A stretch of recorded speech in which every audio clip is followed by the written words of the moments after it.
साजिश का हुआ पर्दाफाश, नियंत्रण पत्रिका किसने बदली, सच आया सामने।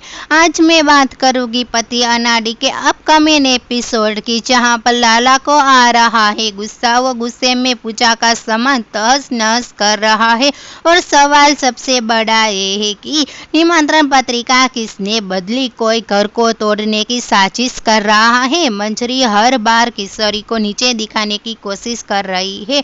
किचन में, पूजा में, हर जगह साजिश करती हुई नजर आ रही है। अब देखा जाए तो आ जाएगा बहुत बड़ा ट्विस्ट, क्योंकि निमंत्रण पत्रिका किसने बदली ये सच आएगा बाहर, और वो कोई बाहर वाला नहीं है, घर का ही निकलेगा। और किशोरी लाला को समझाने की कोशिश कर रही है।